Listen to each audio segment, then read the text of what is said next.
Welcome, everybody. This is the Life After 50 show, and I am here today because I'm so excited. Next weekend, we are going to have a wonderful conference all about dementia, everything you need to know. I have got a lineup of some amazing speakers, and a few of them so graciously decided to join me at the last minute on this show today so we can just talk a little bit about what they're going to be talking about at the conference, where to go to sign up because you want to attend this conference. It's live. You'll be able to ask questions of the speakers, and we will have replay. So if you don't make the live talk, you can always watch the replay. So make sure that you sign up for it. I'm going to put that link up here right now, seniorconference.com. And that's seniorconference.com. Okay, so I have some guests in the audience right now who have decided to come on with me today at the last minute, and I really want to thank them a lot for doing that. It was just a last minute idea. My speaker backed out for today, and I said, you know what? I just need to tell everybody more about this senior conference because we need to get the word out, and there's so much information. There's a lot of misinformation out there. So I've got experts that are going to help bring it into clarity and give you the information you need. All right, so let's bring up a few of these people. We've got Sabrina with the Alzheimer's Association. We've got Miss Cara Delgado with Home Instead. We've got Kathie Schneider with, I believe it's Compassionate Hospice. So we've got a nice lineup today, and we're going to talk about to each one of these ladies about their part in the conference and what they're going to be talking about, if they're the one that's talking or if somebody else in their organization will be. Sabrina, hello. Let's start with you. You're going to be doing a talk called Effective Communication. Yes, I'm very excited about it. Actually, I'm going to be, I facilitated having the speaker come on board. We have a great group of community educators, and Miriam Vaisifi, who is actually a professor at Lamar University, will be talking about effective communication. I think we are so word centric. I mean, just right now we're using words to communicate, but we're also using our body language, smiling, nodding.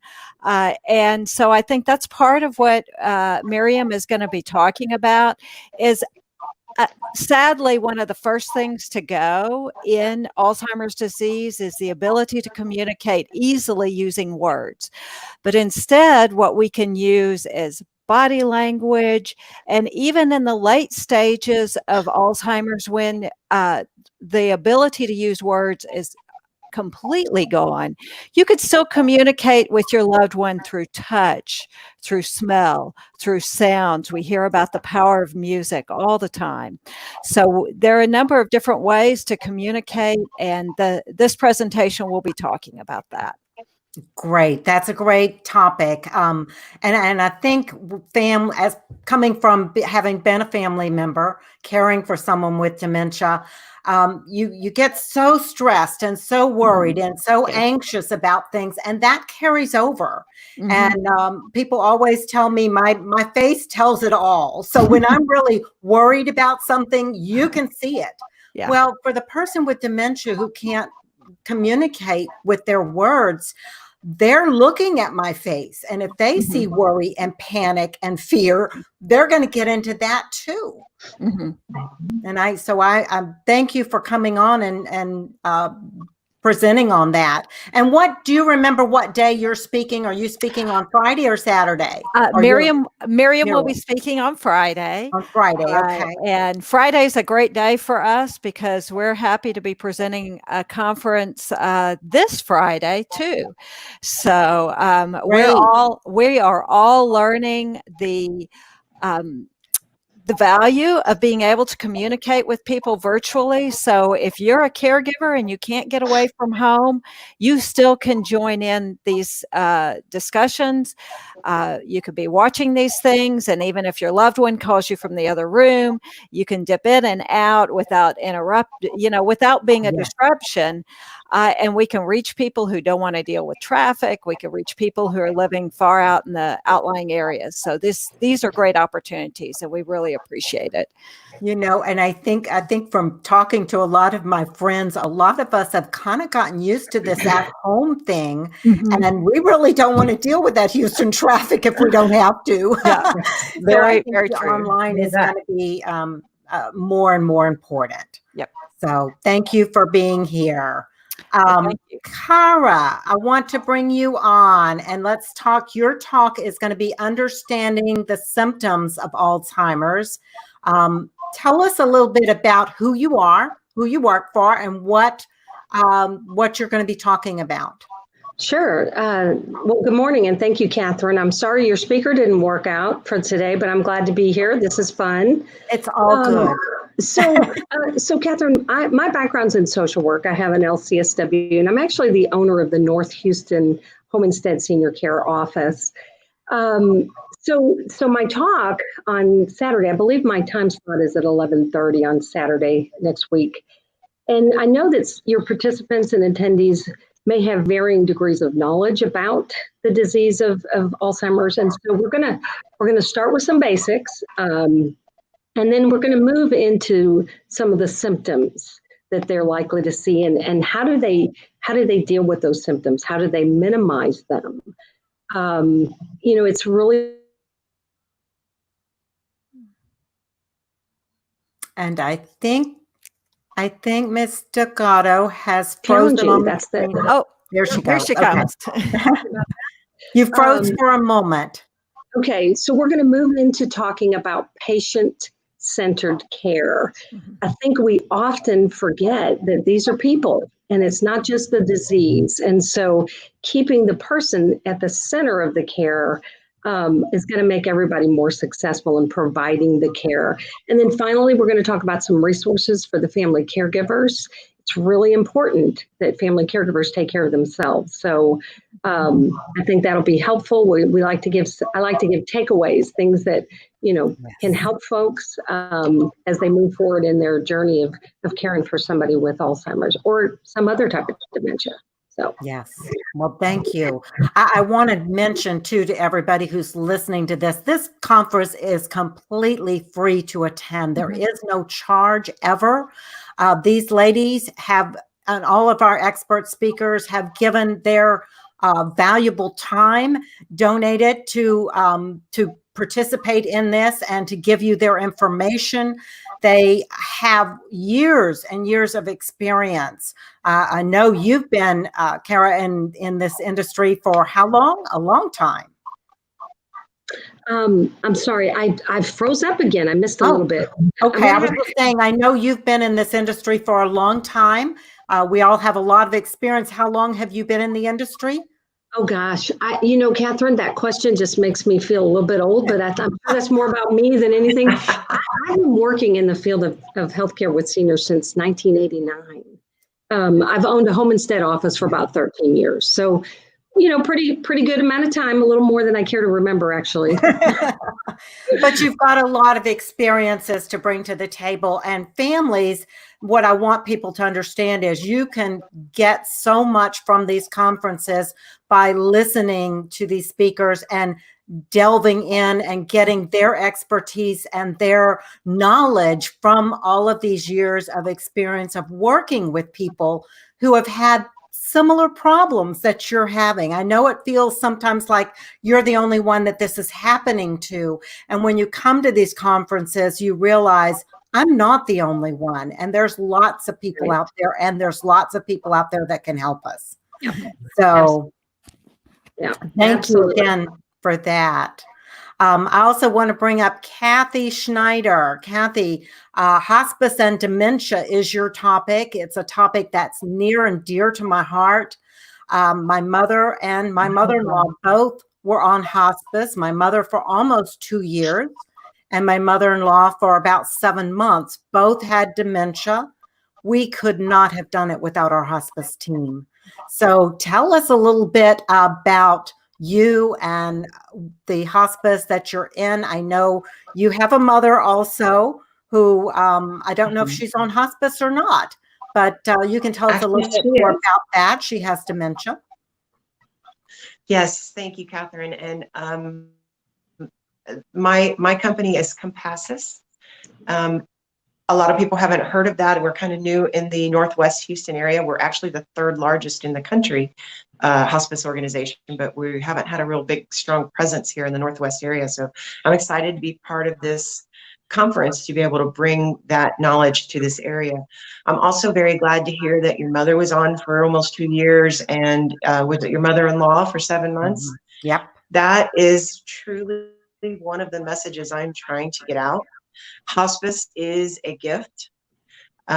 We are trying so hard to educate people not to wait until the very last days.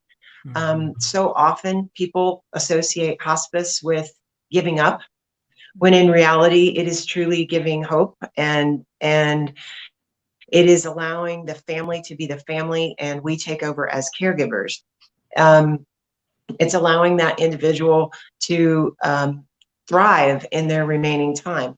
And that's anywhere from a couple of weeks to a couple of years. My mother has also been on for 2 years. My father was on for 2 years.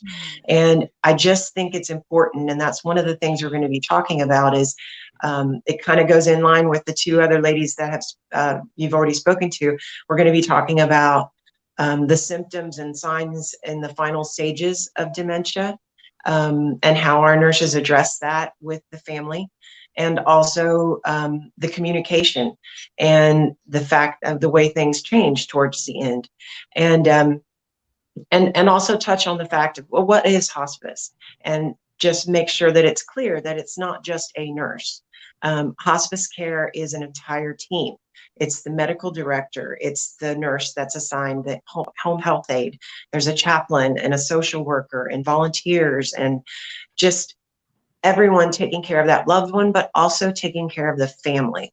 And I think that's an important message to get across. And hopefully people will go away educated on the fact that hospice should not be a scary thing. It is, it's very rare you hear someone say, I wish I'd have waited for hospice. It's always the case where they say, I wish we'd have done this sooner. Mm-hmm. Absolutely. Absolutely. Like I said, we couldn't have done it without that team. And we needed a whole team. We needed the knowledge that these programs bring to us, the knowledge that the Alzheimer's Association had that we could tap into. They have a 24-hour hotline that people can even tap into if they need extra help or they're in a crisis. There's so much out there. We had home care. You don't use just one service usually. When you have someone with dementia, it takes a whole team. It takes a whole village, as the saying goes. And that's kind of what I wanted to do with this conference, is bring together a village of dementia experts. And these are just 3 of the experts that are going to be at the conference this month. And it will be on the 26th and the 27th. And again, like I said, if you're not able to attend one at that time, go ahead and register for it. If you register for the program, you will get a link for a replay, and the replays will be up for 15 days. So if you need to watch it at 3 o'clock in the morning, because that's the only time you have, that's okay. Yeah. You can do that. We want people to get this information. I know when we first got into it with my mom, when she first started having problems, we had no idea what to do. I wasn't in this industry at that time. I didn't know where to go. And so that's one of the reasons why I have started this conference, and I started Find Houston Senior Care, to be able to make sure that people knew the information and had the resources and were able to connect with great people like all of you, and be able to share, and learn and have the information. Because when we have knowledge, we're able to make the best decisions for our loved one. That's just the bottom line. That's If you have the knowledge, then you can make the decisions, Mm-hmm. right?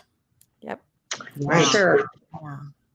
So I'm super excited to watch all of the other sessions as well. I'm sorry, say that.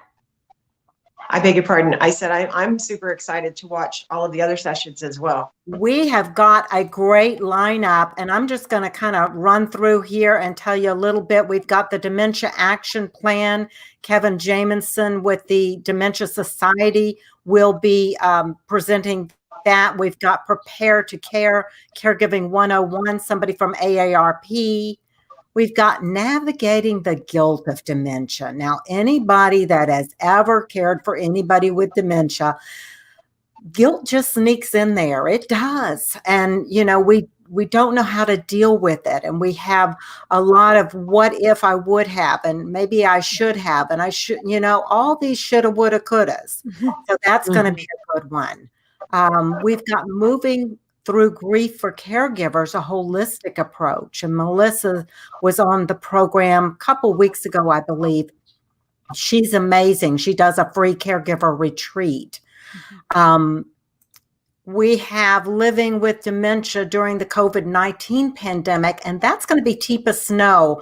A lot of you may be familiar with Teepa Snow. She is a nationally recognized dementia expert, and she's going to be on the program talking about that, something we're all having to deal with. Let's see, how to get mom to take a bath and managing other dementia behaviors. Anybody who's dealt with dementia, you've probably run across this or other behaviors that, you know, you just go, what now? What do I do with this? Why is this happening? We don't understand. And so this is going to help you to understand that a little bit better and give you some tips of what you can do. So our event sponsors, I just wanted to mention that too. CarePartners, Find Houston Senior Care, and AARP are sponsors for this conference to help us be able to provide this information to the public. And one more time, I'm going to put up the senior conference link so you can go register right now. Don't delay, just go do it. Sign up for everything because you'll get the replays, and we're looking forward to having you there. Ladies, thank you so much for being on the show today. I really, really appreciate it. Thank you, Catherine. Thanks for having us, Catherine. Bye-bye. Yep. Looking forward to it. Bye now. Bye-bye.